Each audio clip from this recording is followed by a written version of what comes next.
Bismillahirrahmanirrahim. Alhamdulillah nahmaduhu wa nasta'inuhu wa nastaghfiruh. Wa na'udzu billahi min shururi anfusina wa min sayyiati a'malina. May yahdihillahu fala mudilla lahu wa may yudlil fala hadiya lahu.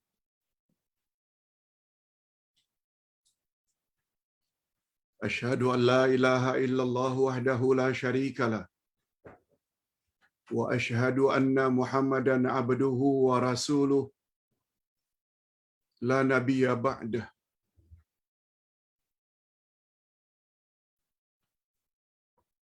Allahumma salli wa sallim ala nabiyyina Muhammad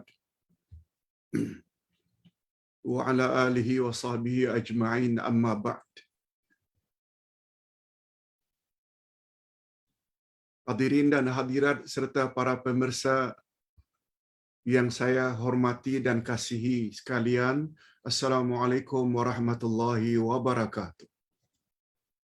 Alhamdulillah, kita bersyukur kehadirat Allah Azza wa Jalla. Berkat taufiknya kita diberi oleh Allah peluang atau kesempatan untuk lagi-lagi menambah ilmu agama.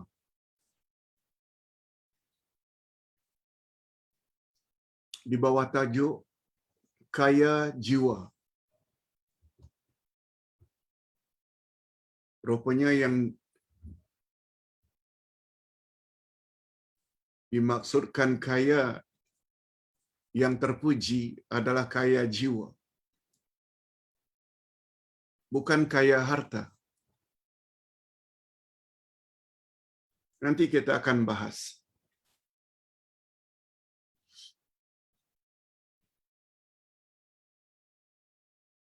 Itu sebabnya di dalam panduan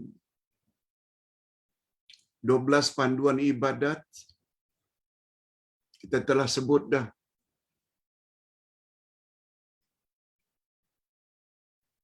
amalan hati hendaklah diutamakan daripada amal anggota, amal badan. Amal hati hendaklah lebih diutamakan daripada amalan luaran. Tanpa menafikan amal-amal luaran ini juga penting, tapi dalaman ini lebih penting. Sebab dialah yang sangat menentukan sikap atau gerak-gerik zahir manusia, anggota. Kaki berjalan, tangan mengambil, lidah bercakap. Semuanya adalah atas arahan hati. Sehingga kata Nabi, bila hati baik, semuanya akan baik. Bila hati dah mula rosak, semua akan rosak.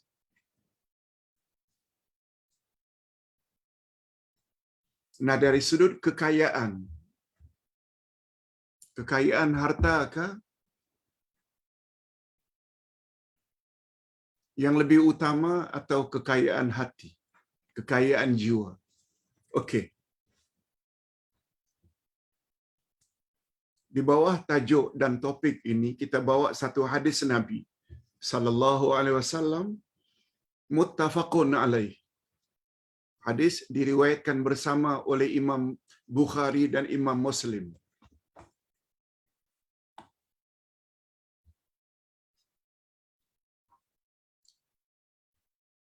Yaitu Nabi sallallahu alaihi wasallam menceritakan tentang utusannya balik dari Bahrain sampai di Madinah dengan sikap para sahabat ketika itu. Lalu Nabi nasihatkan mereka.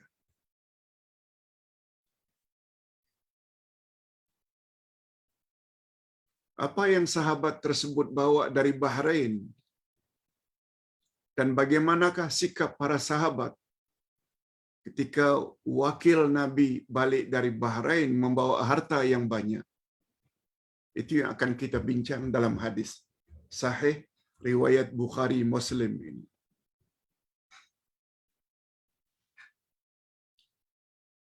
An Amr bin Auf al-Ansari radhiyallahu anhu anna Rasulullah sallallahu alaihi wasallam qala lil ansar ذات يوم أبشروا وأملوا ما يسركم فوالله ما الفقر أخشى عليكم ولكني أخشى أن تبسط الدنيا عليكم كما بسطت على من كان قبلكم فتنافسوا كما تنافسوها فتهلككم كما أهلكتهم فتهلككم كما أهلكتهم متفق عليه. Perhatikan terjemahannya. Terjemah harfiah dulu. Daripada Amr bin Auf al-Ansari. Sesungguhnya Rasulullah sallallahu alaihi wasallam bersabda kepada orang-orang Ansar, maknanya orang Madinah, pada suatu hari. Zata yaumin, pada suatu hari. Apa yang Nabi katakan kepada Al-Ansar orang Madinah? Untuk kita ambil pengajaran, ini dia. Bergembiralah kamu sekalian. Niscaya kamu akan mendapat apa yang kamu inginkan.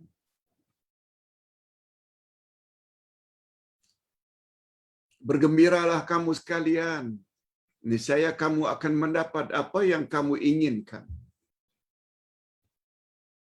Demi Allah, bukanlah kefakiran yang lebih aku takuti menimpa kamu. Bukanlah kemiskinan yang aku takut menimpa kamu. Bukan. Tetapi aku takut kalau dunia ini dibentangkan ke atasmu. Maksudnya, apabila kamu diberi kekayaan dan kemurahan rezeki, sebagaimana dia telah dibentangkan ke atas orang-orang sebelum kamu, itu yang aku paling takut. Jika kamu hidup mewah, jika kamu miskin, aku tak takut sangat. Yang aku takut bila kamu hidup senang, murah rezeki. Sebagaimana umat dahulu pernah diberi oleh Allah rezeki yang banyak.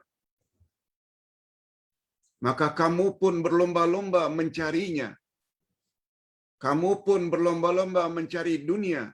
Sebagaimana mereka berlomba-lomba dengannya mencari dunia. Lalu dunia pun memusnahkan kamu sebagaimana dunia juga memusnahkan mereka. Orang-orang dahulu musnah gara-gara dunia. Kamu juga kalau tidak berhati-hati dengan kemewahan hidup, kemewahan hidup itu akan membinasakan kamu. Muttafaq alaih. Okey. Sebelum kita bahas terjemah maknawiyah atau syarah al-hadis, bagus juga kalau kita tahu apa sebab hadis ini diucapkan oleh Nabi. Izinkan Ustaz menjelaskan dengan bahasa bebas.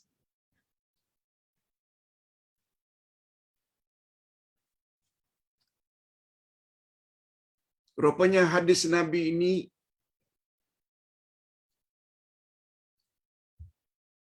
panduannya sama dengan kita mempelajari tafsir Al-Quran. Maksud Ustaz istilahnya. Sebagaimana Al-Quran ada terjemah harfiah dan terjemah maknawiyah,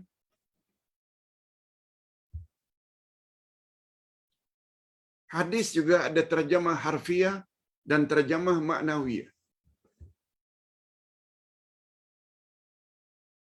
Cuma terjemah maknawiyah untuk ayat-ayat Quran dipanggil tafsir. Sedangkan terjemah maknawiyah untuk hadis pula namanya syarah. Syarah al-hadis. Syarah untuk hadis sama dengan tafsir untuk Al-Quran.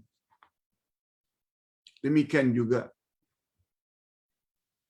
kalau ada ayat-ayat Quran atau surah-surah Al-Quran diturunkan ada penyebabnya, maka turun ayat, turun surah dipanggil dengan asbabun nuzul. Maka hadis Nabi juga ada sebab-sebab tertentu mengapa Nabi ucapkan sesuatu hadis.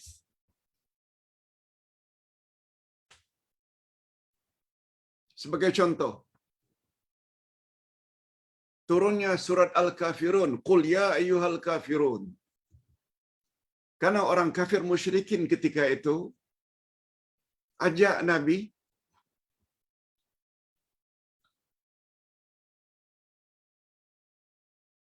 supaya bertolak ansur, kompromi. Kalau kami tawarkan engkau harta, tahta, wanita, engkau tolak. Okeylah, kalau begitu kami bersedia menerima agama Islam yang engkau bawa, hai Muhammad, tapi dengan syarat. Sebulan kami menyembah Tuhan kamu, bulan berikutnya kamu dan pengikutmu mesti menyembah Tuhan kami. Tak sempat Nabi jawab, turun malaikat membawa surat Qul ya ayyuhal kafirun la a'budu ma ta'budun sampai lakum dinukum waliyadin. Sebab turunnya surat Al-Ikhlas, Qul huwallahu ahad. Sebab orang kafir bertanya, unsub lana rabbak. Muhammad, tolong beritahu kami salasilah keturunan Tuhanmu, susur galurnya. Siapa ibu bapaknya, siapa atuk neneknya, dan siapakah anak-anak Tuhanmu, wahai Muhammad? Tak sempat Nabi jawab, turun malaikat membawa surat Al-Ikhlas. Qul huwallahu ahad. Katakan, hai Muhammad, Allah itu Esa. Allahu samad. Allah sumber rezeki tempat kita meminta. Jangan tanya siapa bapa, siapa atuk, siapa anak-anaknya. Lam yalid wa lam yulad. Nah, itu contoh asbabun nuzul untuk Al-Quran. Tapi untuk hadis Nabi, namanya asbabul wurud. Nabi ucap hadis itu ada kaitannya dengan peristiwa yang berlaku ketika itu. Ustaz buat contoh.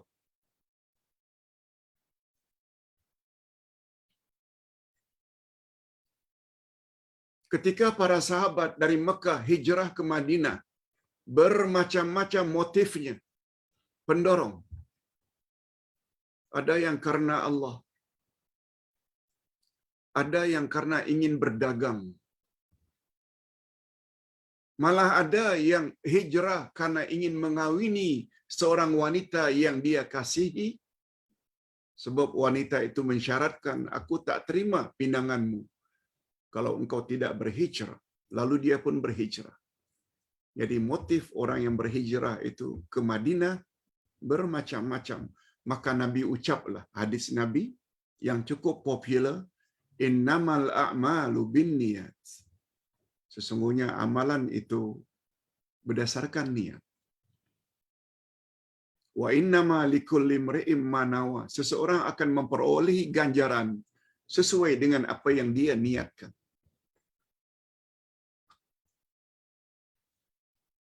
Termasuk niat menghadiri majlis ilmu. Kalau niat karena ingin memperbaiki akidah, ibadat dan akhlak, maknanya itu niat yang benar lillahi ta'ala.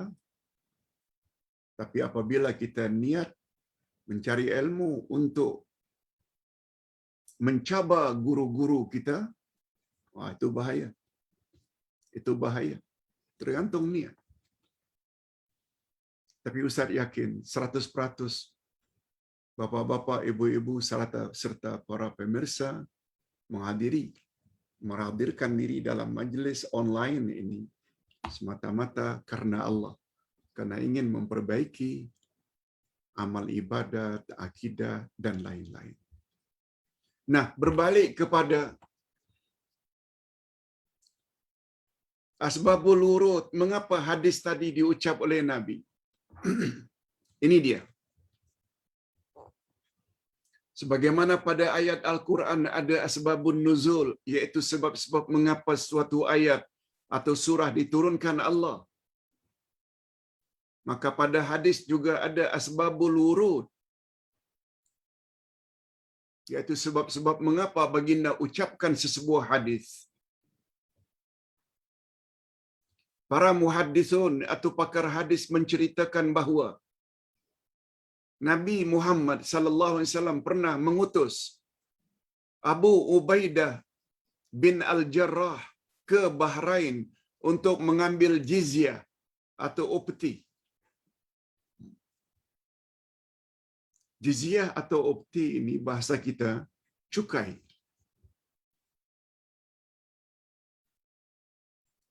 Karena orang Bahrain ketika itu beragama Majusi, menyembah api. Non-Muslim duduk di negara Islam, mereka mesti bayar jizyah. Kalau di Indonesia digunakan ufti. Bahasa bebasnya cukai. Orang kafir mesti bayar. Sebab mereka duduk di negara Islam dengan aman, boleh berniaga, mereka tak diganggu, mereka ada kebebasan melaksanakan agama mereka masing-masing, sebab Islam tidak paksa mereka mesti meluk Islam. Nah, sebagai balasan, mereka dapat keamanan, tidak diganggu, tidak dikacau, malah bebas mencari rezeki di suatu negara Islam, mereka mesti bayar cukai.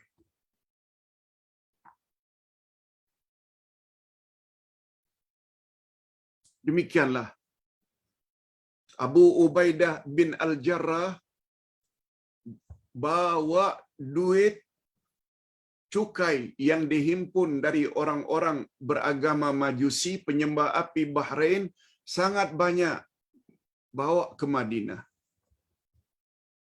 Abu Ubaidah membawa balik ke Madinah harta yang banyak. Masyarakat Madinah, yakni Al-Ansar, mendengar berita kepulangan Abu Ubaidah dengan membawa harta yang banyak, lalu mereka pun beramai-ramai menunaikan salat subuh berjamaah bersama Rasulullah. Yang barangkali secara tersirat, subuh-subuh biasa tak sebanyak itu. Tapi subuh ketika Abu Ubaidah balik bawa harta itu, ramai sangat. Berpusu-pusu. Apa harapan mereka? Ini dia. Selesai salat subuh, baginda segera pulang ke rumahnya. Baginda keluar dari Masjid Nabawi, pergi ke rumah istrinya. Tetapi beliau dihalang oleh orang-orang Al-Ansar, dihalang seolah-olah mereka ingin memberi salam tetapi bukan memberi salam. Tapi baginda faham. Baginda melihat mereka sambil tersenyum. Tersenyum reda. Dan berkata, aku kira kamu ada mendengar tentang kepulangan Abu Ubaidah dari Bahrain yang banyak membawa harta. Betulkah yang kamu hari ini lebih ramai, salat berjamaah, ada kaitan tak dengan kepulangan Abu Ubaidah daripada Bahrain membawa harta yang banyak? Mereka jawab, memang benar wahai Rasul. Lalu Rasulullah pun bersabda, bergembiralah kamu sekalian. Niscaya kamu akan mendapat apa yang kamu inginkan itu. Allahu Akbar. Cantiknya apa yang Nabi ucapkan di hadapan para sahabatnya Al-Ansar. Nabi tahu motifnya. Nabi tidak marah. Mungkin setengah pendakwah hari ini atau setengah orang masjid patutlah malam-malam Ramadan ramai datang salat Isya dan Tarawih. Mesti mengharapkan more kan? Nabi tak cakap macam itu. Nabi tak akan cakap macam itu. Nabi kata ahlan wa sahlan, bergembiralah. Mari kita sama-sama mencari fadilat Ramadan. Nabi tak akan komen. Oh, karena nak makan more ya. Karena ada hidangan ya. Rasulullah orangnya lemah lembut. Segala ucapan baginda menyenangkan senantiasa.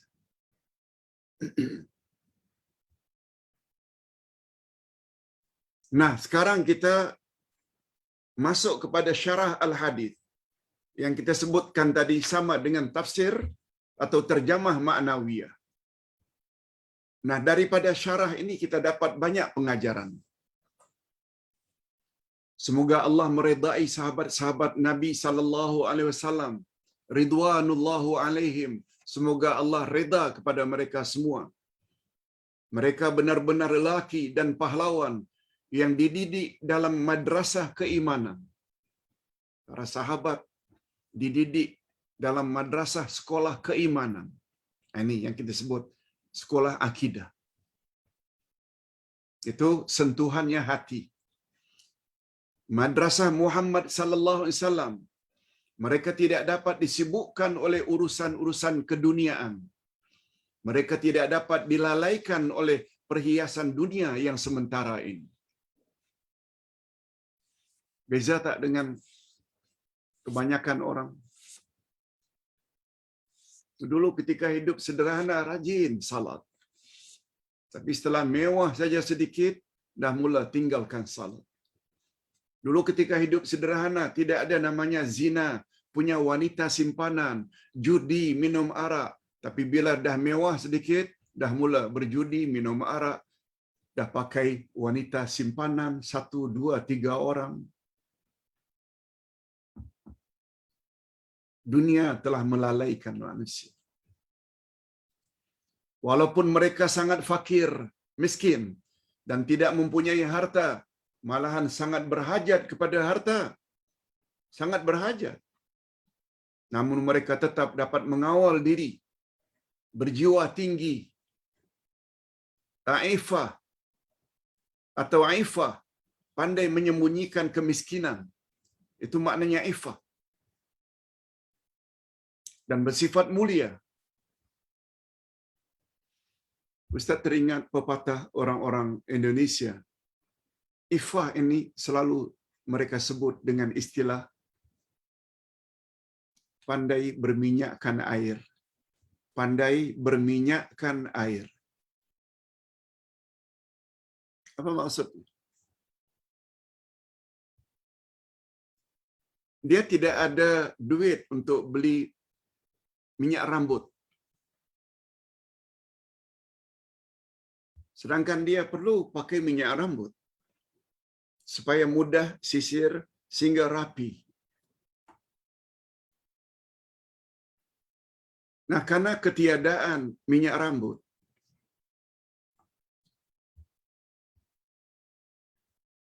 akhirnya dia basahi rambutnya dengan air.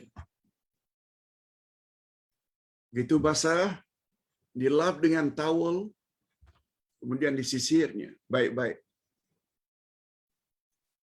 Ini istilah pandai berminyakkan air. Orang memandang macam dia pakai minyak, tapi sebenarnya yang dia pakai itu air tanpa membeli. Ini istilah orang yang dalam bahasa Arab disebut dengan aifah. Itu sebabnya ada nama orang afifi. Aifah semua membawa makna orang yang tidak mau menunjukkan kesusahan, tapi dia suka orang pandang dia macam orang yang berkecukupan, padahal dia orang yang susah. Itu namanya ifah. Itu sifat para sahabat Nabi. Allah menceritakan bahawa di antara sifat-sifat mereka itu, ini dia. Allah terangkan dalam Al-Quran. Dalam surah Al-Baqarah ayat 273. A'udzubillahi minasyaitonirrajim. للفقراء الذين أحصروا في سبيل الله لا يستطيعون ضربا في الأرض يحسبهم الجاهل أغنياء من التعفف تعرفهم بسيماهم لا يسألون الناس إلحافا وما تنفقوا من خير فإن الله به عليم.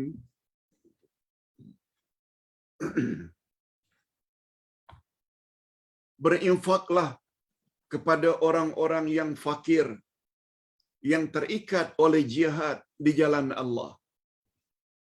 Beri sumbanganlah kepada orang-orang yang fakir, yang berjihad di jalan Allah. Tapi mereka fakir. Mereka tidak dapat berusaha di muka bumi karena jihad. Orang yang tidak tahu menyangka mereka orang kaya karena memelihara diri mereka dari meminta-minta. Itu dia, ifah. Orang lain tengok dia macam berkecukupan. Dan dia orang yang tidak suka meminta-minta. Kamu kenal mereka dengan melihat sifat-sifatnya. Mereka tidak meminta secara mendesak. La yas'aluna an-nasa ilhafa. Mereka tidak, kalau meminta itu tidak mendesak. Minta lagi, minta lagi, minta lagi. Tidak.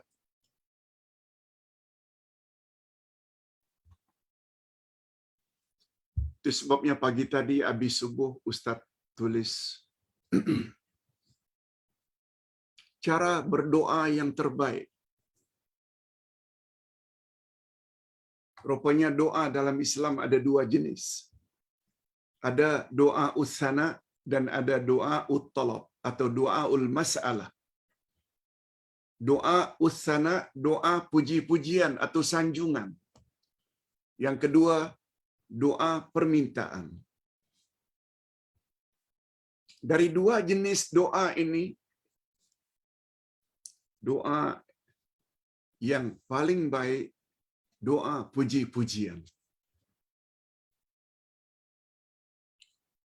Dalam kesimpulan Ustaz ada sebut, kebanyakan umat Islam bila disebut doa itu diartikan meminta. Padahal Nabi bersabda dalam hadis, orang yang menyibukkan dirinya dengan mengingati Allah, berzikir pada Allah, bertasbih, bertahmid, bertahlil, la ilaha illallah, membaca Quran, Allah akan bagi dia lebih afdal, lebih banyak daripada Allah bagi kepada orang yang hanya meminta. Kita pula kerja minta saja, memuji kurang. Ustaz buat contoh, beberapa contoh. Atuk kita Adam dan nenek kita Siti Hawa, ketika mereka makan buah larangan, dalam keadaan berdosa, melanggar larangan Allah, karena ikut godaan syaitan, iblis, mereka angkat tangan. Rabbana zalamna anfusana, wa illam taghfir lana wa tarhamna, lanakunanna minal khasirin. Ya Allah, kami telah banyak melakukan dosa. Sekiranya Engkau tidak ampuni dan Engkau tidak kasihani, sudah tentu kami termasuk orang-orang yang merugi. Tidak ada permintaan di dalam doa tersebut, cuma menceritakan kepada Allah, iktiraf bahwa dia banyak dosa, dan mengakui jika Allah tidak ampun dan Allah tidak turunkan rahmat kasih sayang, mereka berdua akan termasuk orang yang rugi. Sebenarnya dalam puji-pujian itu terhadap Allah tersirat minta supaya Allah ampunkan dosa-dosa mereka, minta supaya Allah kasihani mereka secara tersirat.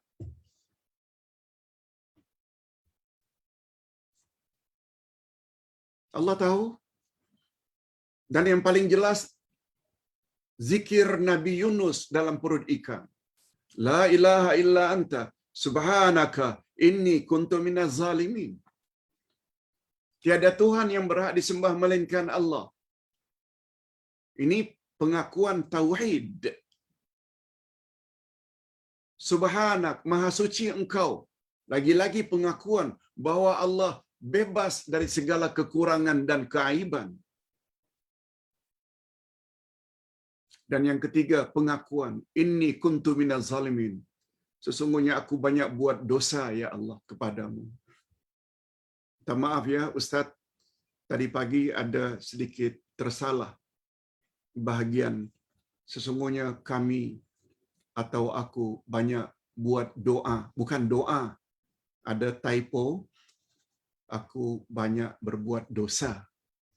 Ustaz dah betulkan. Terima kasih kepada yang memberi teguran atau kritikan yang membina, Ustaz. Bukan doa tapi dosa, betul. Itu sebabnya Ustaz ingin bapa-bapa dan ibu-ibu sekalian tolong pastikan sebelum forward kepada grup lain, betulkan. Bukan doa tapi dosa. Bahagian hujung dari doa Nabi Yunus. Coba tengok di mana letaknya permintaan. Semuanya puji-pujian, tiada Tuhan yang berhak disembah melainkan Engkau ya Allah. Maha suci Engkau ya Allah. Sesungguhnya kami banyak buat dosa ya Allah. Mana permintaan? Tapi Allah tahu apa yang ada di dalam hati Nabi Yunus. Beliau minta diselamatkan. Lalu Allah Subhanahu wa taala langsung tolong suruh ikan tersebut muncul, timbul dan muntahkan Nabi Yunus. Itu sebabnya nasihat Ustaz apabila kita di dalam rukuk, dalam sujud, kita banyak membaca tasbih. Subhana rabbiyal azim wa bihamdi. Dalam rukuk. Subhana rabbiyal a'la wa bihamdi. Di dalam sujud.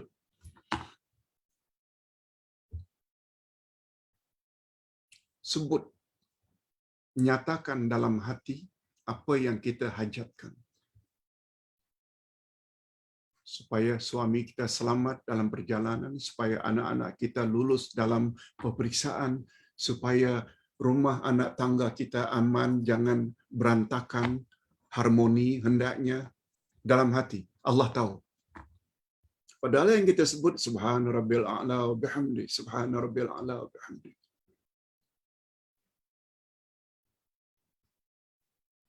Jadi keliru kalau orang hanya membatasi yang namanya doa itu minta. Enggak. Dalam hadis Nabi menyebut, Barang siapa yang menyibukkan dirinya dengan bertasbih, membaca Quran, bertahmid, Allah akan bagi dia lebih banyak daripada Allah bagi kepada orang yang hanya meminta. Memang kita tak nafikan. Bila kita puji Allah dahulu, baca Quran dahulu, baca la ilaha illallah, subhanallah, alhamdulillah, kemudian minta, itu juga terbaik. Tapi jangan batasi yang namanya doa itu meminta saja.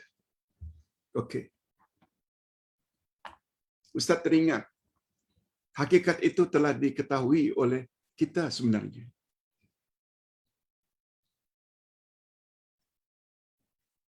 Kalau ada seseorang yang datang pada kita, Tuan, anak saya sakit,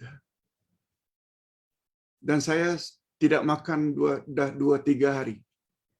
Dia tak meminta. Dia sekedar memberitahu saja.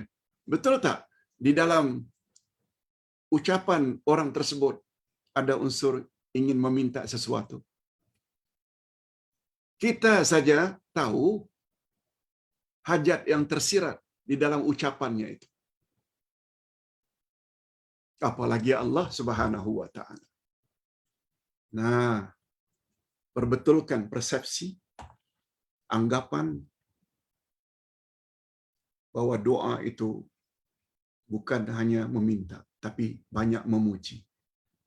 Banyak memuji Allah Subhanahu wa taala. Kita teruskan.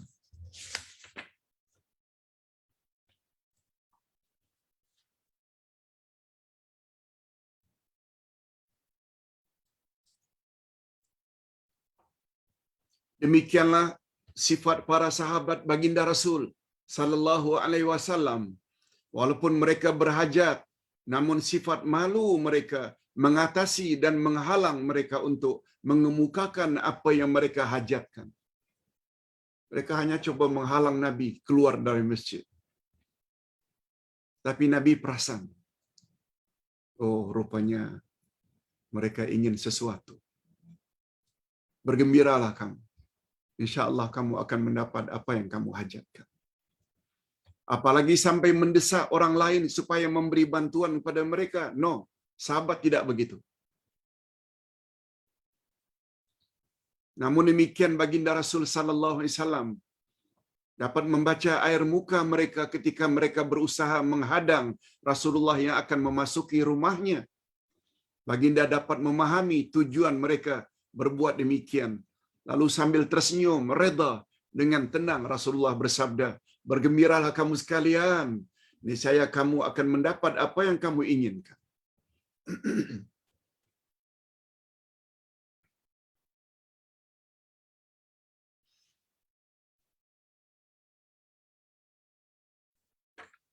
Itu sebabnya Ustaz berusaha bersikap demikian.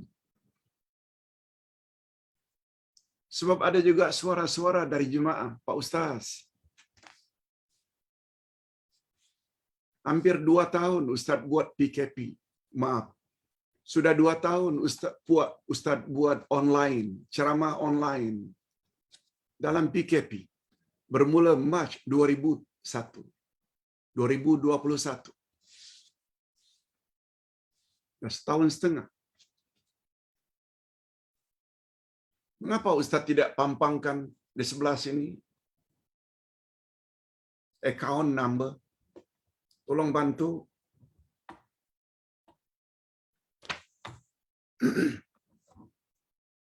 Sebagaimana kita lihat setengah-setengah orang dia buat di kiri kanan nomor account. Boleh, bukan tak boleh. Tapi Ustaz malu. Malah ada di antara jemaah minta izin, Ustaz boleh tak saya war-warkan account number Ustaz di grup kami? Ustaz larang, jangan. Nanti orang salah faham. Ustaz buat ini karena ingin dapat income. No. Hanya saja Ustaz memang buatlah sebab tidak buat macam ini Ustaz perlu kepada tim. yang tukang edit, yang tukang ini, tukang ini, tukang ini. Semuanya ada 6 orang. Mereka perlu kita bagi sedikit imbuhan atau ya sedikit bantuan karena mereka banyak buat kerja-kerja begini. Alhamdulillah, so far datang bantuan daripada jemaah. Walaupun kita tidak meminta secara mendesak, tapi faham-faham. Oleh sebab itu, tolong jangan terlalu lokek terhadap guru mengaji yang mengajar anak-anak kita. Kalau tuition matematik, English, geografi, sampai 300-500 kita mampu beri kepada guru-guru tuition mereka. Guru mengaji, RM25 pun kita bakhil. No. Salah sangat. Malah pandainya anak kita membaca Al-Quran karena kita yang membiayainya. Kita akan dapat ganjaran yang banyak walaupun kita sudah berada di dalam kubur. Ustaz terpaksa nak ceritakan perkara ini, itu sifat yang terbaik sebenarnya. Sebab manusia bila tidak kejar harta, coba dengar apa kata Nabi.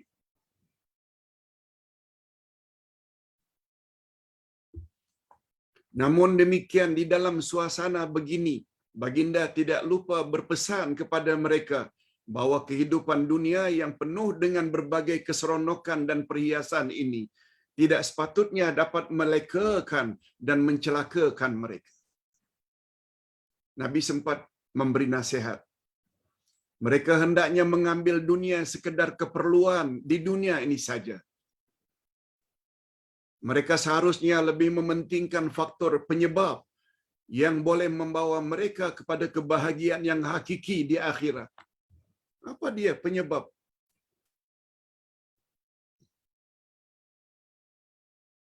Mencapai kebahagiaan hakiki di akhirat?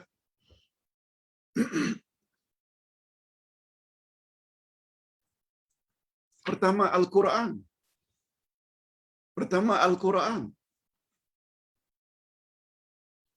Sebab Nabi bersabda, Quran akan menjadi pemberi syafaatmu di akhirat nanti. Khairukum man ta'allama al-Quran wa 'allama. Sebaik-baik kamu adalah orang yang belajar Al-Quran dan mengajarkannya kepada orang lain. Kedudukan manusia di dalam syurga nanti sangat tergantung sampai di mana banyaknya ia membaca Al-Quran. Quran. Itu dia yang akan membawa bahagia hakiki. Bukan harta. Bukan pangkat. Mereka seharusnya lebih mementingkan faktor penyebab yang boleh membawa mereka kepada kebahagiaan yang hakiki di akhirat. Manusia tidak pernah merasa puas dan cukup terhadap harta yang dimilikinya walaupun mereka mempunyai harta yang melimpah ruah. Mereka tetap memikirkan bagaimana supaya hartanya itu bertambah dan bertambah. Coba dengar apa sabda Nabi. Terjemahannya, sekiranya anak cucu Adam memiliki 2 lembah emas, niscaya dia tetap masih menginginkan lembah emas yang ketiga. Dan sekali-kali tidak akan penuh mulut anak cucu Adam kecuali tanah. Apa maksudnya, Pak Ustaz? Dan Allah menerima tobat bagi orang-orang yang bertobat. Ustaz lupa tidak sebut. Setelah Ustaz periksa hadis ini nih, tolong tulis di bawahnya hadis riwayat Bukhari dan Muslim. Manusia apabila memiliki emas sebesar 1 atau 2 bukit, dia tetap belum puas. Dia tetap menginginkan bukit emas yang ketiga. Manusia tidak akan berakhir merasa kepuasan itu kecuali tanah. Kecuali tanah di sini maksudnya masuk kubur. Baru tak ada angan-angan nak menambah harta lagi. Dah masuk kubur. Itu maksudnya. Ini sesuai dengan firman Allah, Alhaakumut takasur hatta zurtumul maqabir kalla saufa ta'lamun. Bermegah-megah telah melalaikan kamu sampai kamu masuk ke dalam kubur. Kubur itu kan tanah. Maksudnya ini, manusia barulah berhenti mencari harta, memperbanyak harta. Tanah saja yang mengakhirinya, yaitu masuk tanah, masuk kubur. Baru tidak ada cita-cita untuk menambah harta lagi. Orang yang berakal waras sepatutnya tidak menyibukkan dirinya dengan urusan dan perkara-perkara yang remeh, lalu meninggalkan perkara yang lebih berfaedah.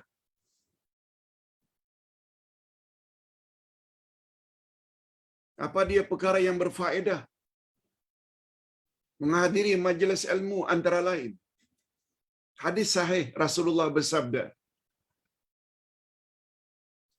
Man salaka tariqan yaltamisu fihi ilma, sahhalallahu lahu bihi tariqan ilal jannah.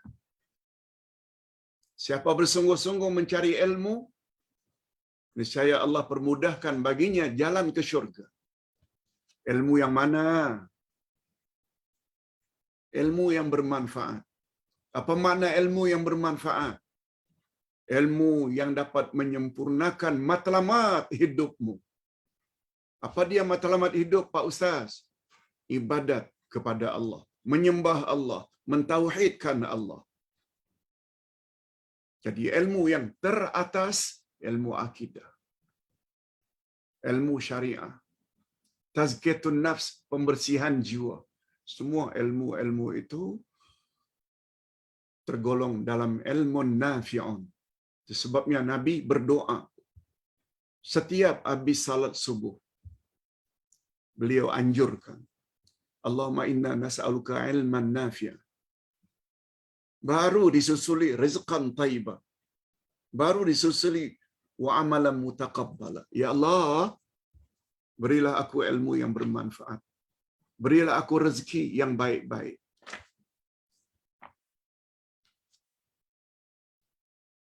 Dan berilah aku ilmu, amal yang diterima. Aku mohon agar amalku diterima. Dari urutan 3 itu ilmu yang bermanfaat dahulu. Berguna tak menghadiri majlis ilmu? Yes. Macam mana tak berguna? Allah permudahkan ketika meniti siratal mustaqim sehingga selamat masuk syurga.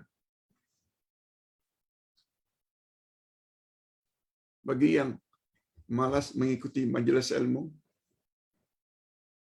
Ustaz tidak katakan pasti jatuh,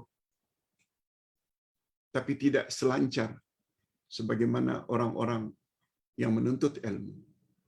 Mungkin ada pertanyaan, Pak Ustaz, bukankah layak masuk syurga itu iman dan amal? Sungguh banyak ayat-ayat menyebut, Summa radadnahu asfala safilina illa alladhina amanu wa amilus salihat. Kami akan humban manusia ke kerak neraka kecuali mereka yang beriman dan beramal saleh.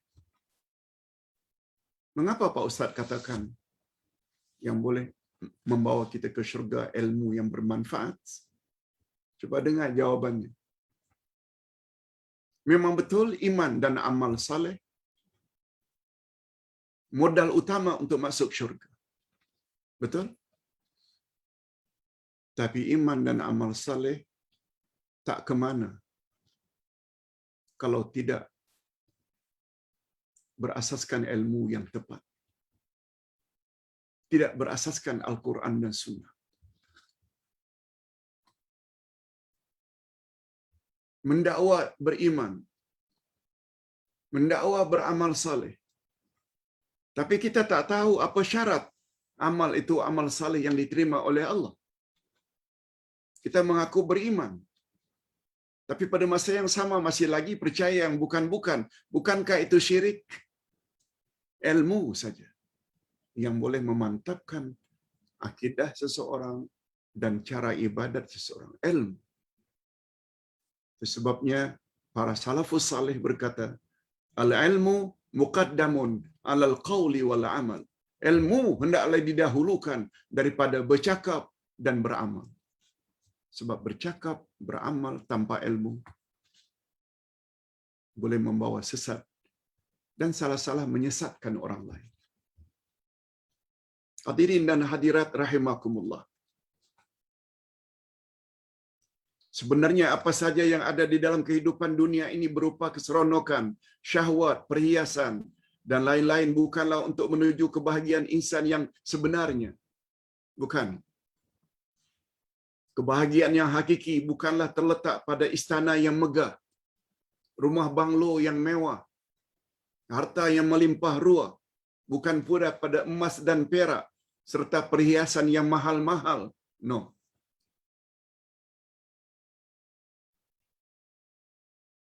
Kebahagiaan yang sebenarnya adalah justru terletak pada ketakwaan seseorang kepada Allah, yaitu kaya jiwa dan ketenteraman hati. Ketenteraman hati. Hadirin dan hadirat rahimakumullah. Disebabnya di dalam hadis sahih riwayat Imam Bukhari dan Imam Muslim. Lagi-lagi Ustaz terlupa ketika menulis hadis ini. Setelah Ustaz cek, tolong tulis di bawahnya nanti hadis riwayat Bukhari dan Muslim. Yaitu hadis laisal ghina an kasratil arad walakinnal ghina ghinan nafs. Bukanlah kekayaan pada harta yang melimpah ruah, tetapi kekayaan yang sebenarnya adalah kaya jiwa. Ghinanun nafs. Ghinan nafs. Kaya jiwa. Laisal ghina bukanlah namanya kaya angkasratil arad, orang yang mempunyai harta yang melimpah ruah. Bukan. Nabi yang cakap ni.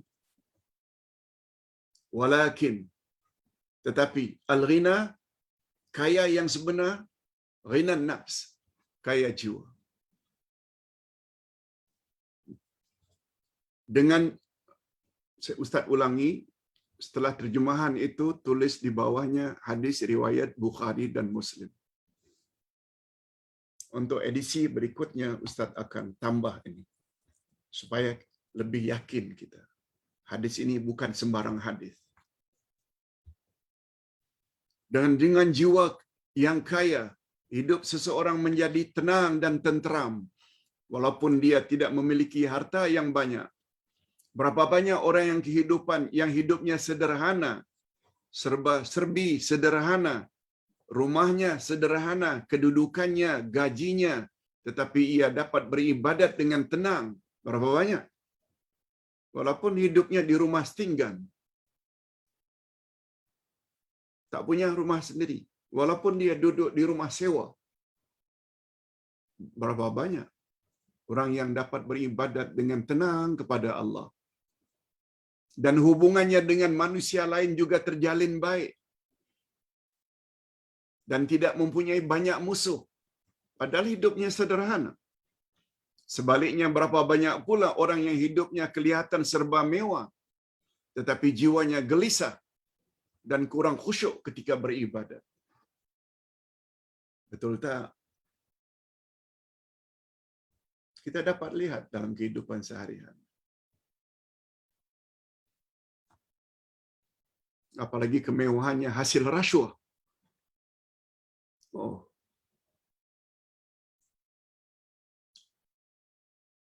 Bukan di akhirat saja, di dunia lagi dah dapat malu dah.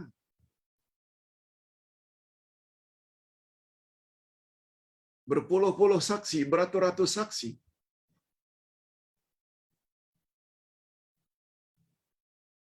Memberi penyaksian bahawa perolehan kemewahan itu bukan hasil usahanya, tapi hasil rasuah. Belum di akhirat, di dunia lagi sudah malu. Jatuh marwah. Na'udzubillah min dzalik. Jadi berdasarkan kenyataan di atas, jelaslah bahawa kekayaan yang sebenarnya bukan terletak pada banyaknya harta, tapi sangat tergantung pada jiwa dan hati. Baik hati, pemurah, pemaaf, tidak pendendam, tidak dengki, tetapi ikhlas, dan lain-lain sifat yang terpuji. Berbaik sangka selalu. Kita tidak ingkari bahawa kefakiran, memang kefakiran boleh membawa kepada kekufuran. Kita tak nafikan. Ada hadis Nabi. Coba dengar baik-baik. Kadal faqru an yakuna kufran. Hampir-hampir saja kefakiran, kemiskinan membuat orang jadi kafir. Berapa banyak orang yang karena kemiskinan akhirnya pindah agama, masuk agama Kristian, masuk agama ini, agama itu. Karena hanya segoni beras. Karena dijanjikan anaknya di sekolah kan ke seberang laut. Karena beberapa pasang pakaian sanggup tukar akidah. Ada. Di mana-mana ada. Kita tak nafikan itu.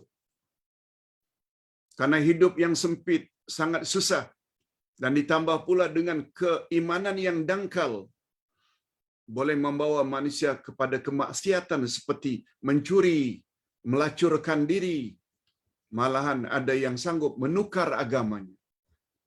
Namun demikian, berdasarkan hadis bab di atas, hadis di atas iaitu ramainya Al-Ansar salat subuh berjamaah, ternyata baginda tidak begitu bimbang. Apa kata Nabi? Aku tak begitu bimbang bila kamu hidup miskin, wahai para sahabat. Yang aku bimbang jika kamu hidup mewah. Sebagaimana Allah Subhanahu Wa Taala telah beri kemewahan orang-orang dahulu. Dengan kemewahan akhirnya kamu leka. Akhirnya kamu binasa. Sebagaimana orang-orang dahulu binasa. Karena kemewahan hidup.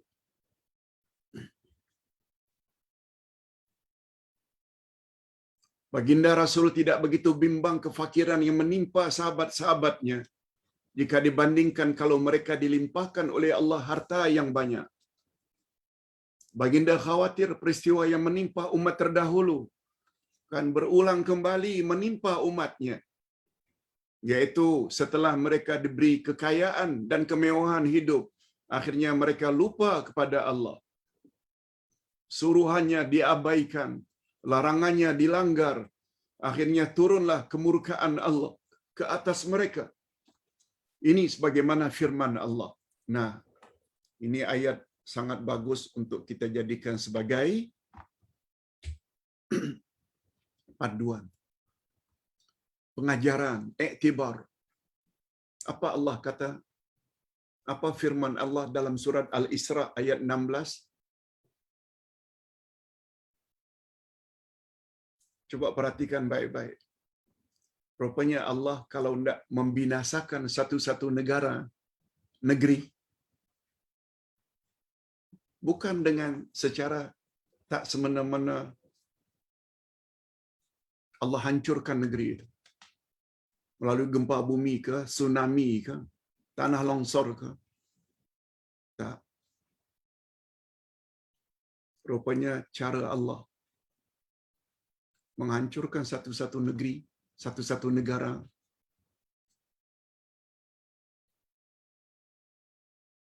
Allah akan perintahkan orang-orang yang hidup mewah dalam negara itu supaya taat pada Allah. Tetapi sayangnya, perintah Allah agar taat kepada Allah mereka abaikan. Suruhan Allah mereka tak buat, larangan Allah mereka langgar. Nah, Allah kata, pada waktu itulah aku akan hancurkan negeri itu sehancur-hancurnya. Bukan Ustaz cakap. Allah yang cakap. Ini ayatnya.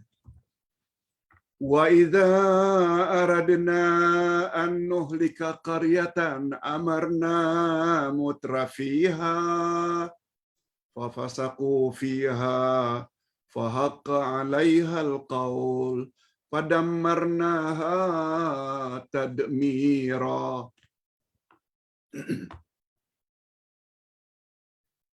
Cuba dengar baik-baik terjemahannya, sesuai tak dengan apa yang Ustaz sebut tadi? Dan jika kami, yakni Allah, dan jika kami hendak membinasakan suatu negeri, maka kami perintahkan kepada orang-orang yang hidup mewah dalam negeri itu supaya mentaati Allah.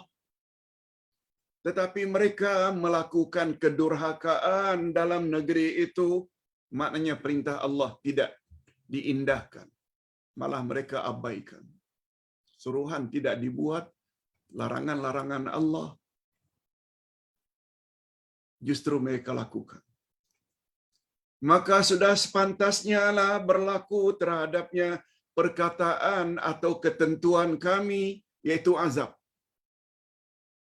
Sudah sepatutnya kami turunkan ke dalam negeri itu azab kami. Lalu apa kata Allah? Kemudian kami hancurkan negeri itu sehancur-hancurnya.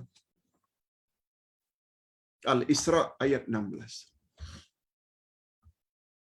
Cuma selama ini kita baca Quran, kita tak faham. Jangankan tafsirnya, terjemah harfiah pun kita tak baca.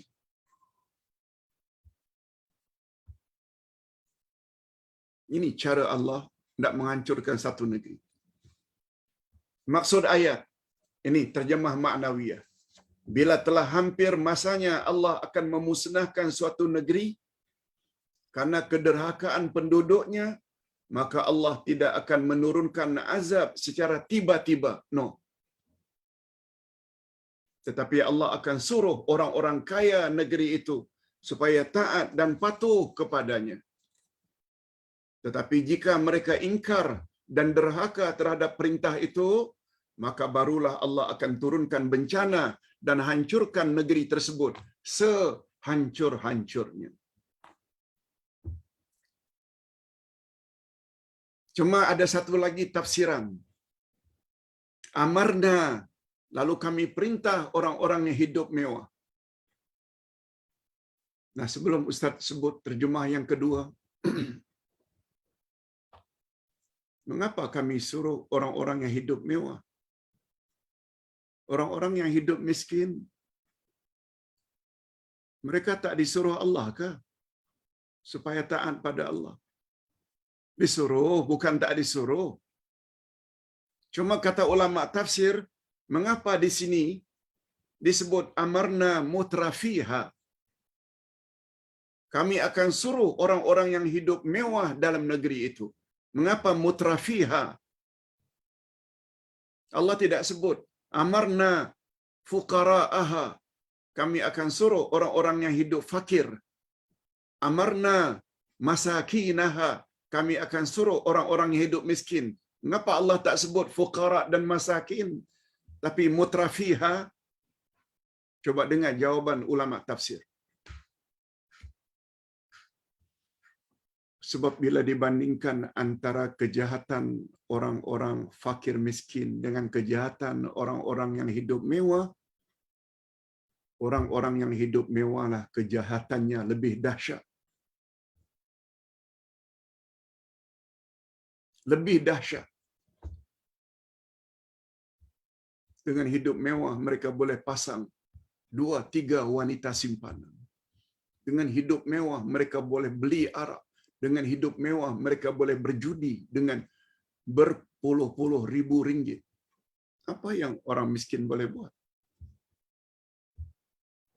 Dengan hidup mewah mereka boleh berzina setiap hari. Sebab zina perlu bayaran. Apa yang orang miskin?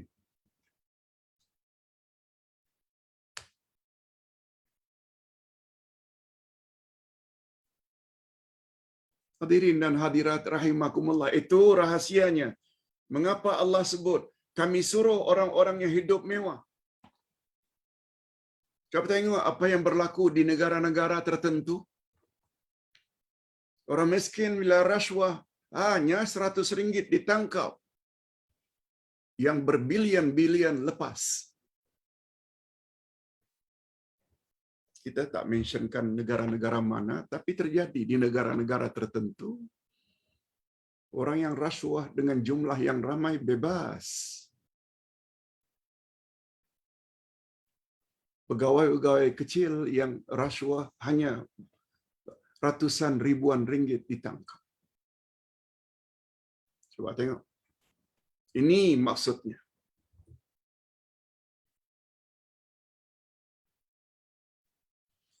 Makna amarna yang kedua bukan kami perintah. Tapi dengan makna aksarna, kami perbanyak orang-orang yang hidup mewah dalam negeri itu. Makin banyak orang hidup mewah dalam negeri itu, makin durhaka pada Allah. Nah, ketika itu kami akan hancurkan negeri itu sehancur-hancurnya. Oleh sebab itu,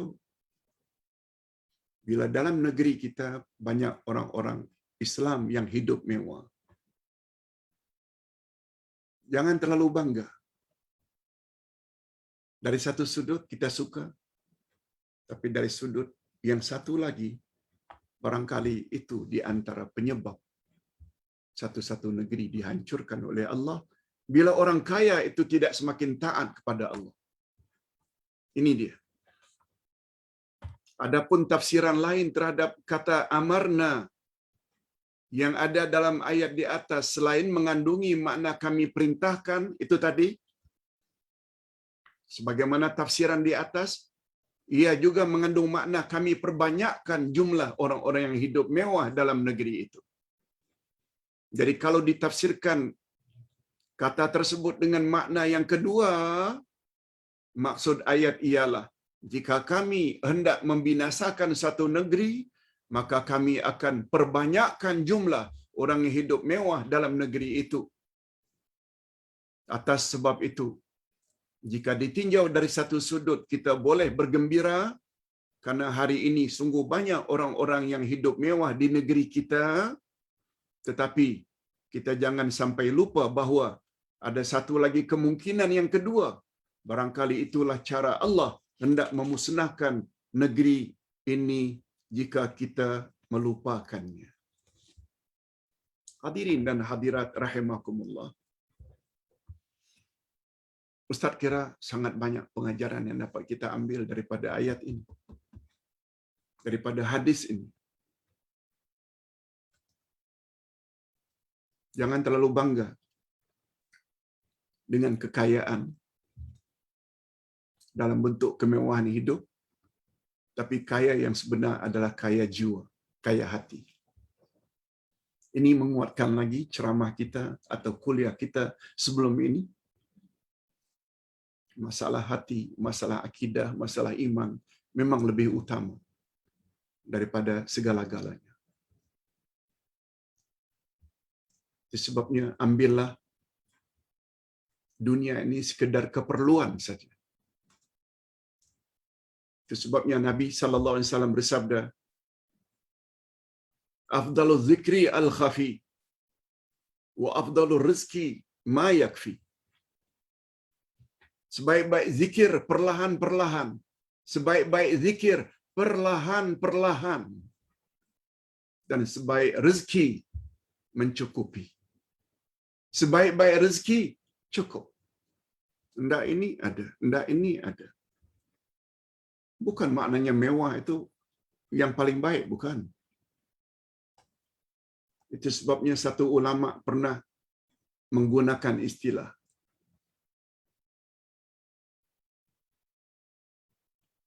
keperluan kita kepada harta tak ubahnya bagaikan keperluan kita kepada toilet.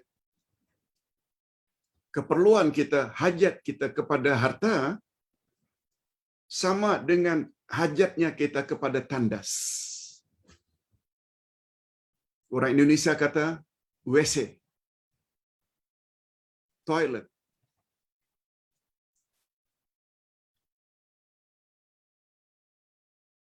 WC, WC, tandas. toilet. Keperluan kita terhadap harta exactly sama betul dengan keperluan kita kepada toilet. Apa uraiannya Pak Ustaz? Betul tak toilet itu tempat untuk kita buang hajat? Ingin buang air besar ke kecil ke, kita masuk toilet.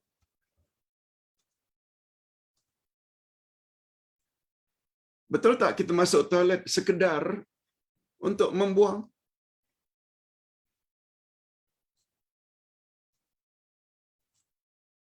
Apalagi kita tahu dalam toilet itu banyak al-khubusi wal khaba'ith.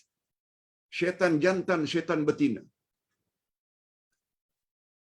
Betul tak kita tidak akan berlama-lama di dalam toilet? Betul tak toilet itu tidak menarik perhatian kita untuk berseronok di dalam toilet? Macam itulah kita terhadap harta. Sekedar perlu saja. Yes. Itu kata para ulama, keperluan kita terhadap harta di dunia ini tak ubahnya seperti keperluan kita kepada toilet. Orang yang apabila berada di dalam toilet suka berlama-lama, seronok, melebihi keperluan, boleh digolongkan sebagai kurang waras. Macam itulah perumpamaan para ulama. Mudah-mudahan pengajian kita 1 jam suku ini lebih kurang ada manfaatnya. Mari kita berdoa. Alhamdulillahirabbil alamin. Wassalatu wassalamu ala asyrafil anbiya'i wal mursalin wa ala alihi wa sahbihi ajma'in. Ya Allah, ya Tuhan kami, ampunkanlah dosa kami dan dosa kedua ibu bapa kami. Dan cucurilah mereka rahmat-Mu, ya Allah, sebagaimana mereka telah didik kami sejak dari kecil. Ya Allah, berilah kami pasangan hidup dan zuriat keturunan yang menyedapkan pandangan mata dan hati kami. Dan jadikanlah kami pemimpin bagi orang-orang yang bertakwa. Ya Allah, sungguh banyak pengajaran yang dapat kami ambil di dalam kuliah pagi ini. Bahwa kekayaan yang sebenar-benar kekayaan adalah kaya jiwa. Yaitu memiliki akidah yang betul, pemaaf, ikhlas dalam beramal, berbaik sangka kepada semua orang. Bukan kekayaan itu terletak pada ketinggian pangkat atau banyaknya harta yang kita miliki. Oleh sebab itu, kayakanlah jiwa kami, ya Allah. Tolonglah, ya Allah, jangan sampai kemewahan hidup melekakan kami daripada mengingati-Mu. Malah banyak mengingati-Mu adalah jalan mudah untuk mendapat pengkabulan doa dan hajat. Sebab sebagaimana kami telah dijelaskan, doa ada 2 macam. Doa sanjungan atau doa puji-pujian, dan yang kedua doa permintaan. Bila kedua-dua doa itu dibanding-bandingkan, maka doa sanjungan dan puji-pujian kepadamu itu adalah lebih afdal. Sebab Engkau berjanji melalui lisan Rasul-Mu bahwa Engkau akan mengabulkan hajat orang yang banyak mengingati Allah, berzikir kepada Engkau. Engkau akan bagi lebih banyak daripada Engkau bagi kepada orang yang suka meminta. Oleh sebab itu, ya Allah, kami sangat faham di celah-celah zikir kami, tasbih kami, takbir kami, tahlil kami, kami iringi dengan hajat, walaupun tidak kami ungkapkan, tapi Engkau Maha tahu. Engkau tahu yang zahir dan yang batin. Sebagaimana Engkau tahu apa yang terdapat di dalam hati Nabi Yunus minta diselamatkan dari perut ikan. Doa Nabi Adam agar diampunkan dan dirahmati. Demikian juga doa Nabi Syuaib. Hanya mengadu kepada engkau tentang sakitnya.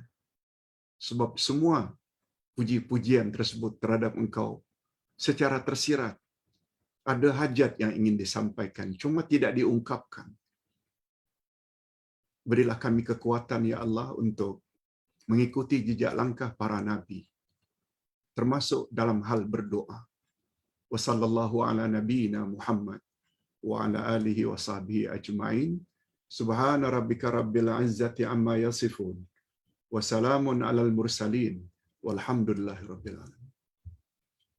Subhanakallahumma wa bihamdik asyhadu an la ilaha illa anta astaghfiruka wa atubu ilaik.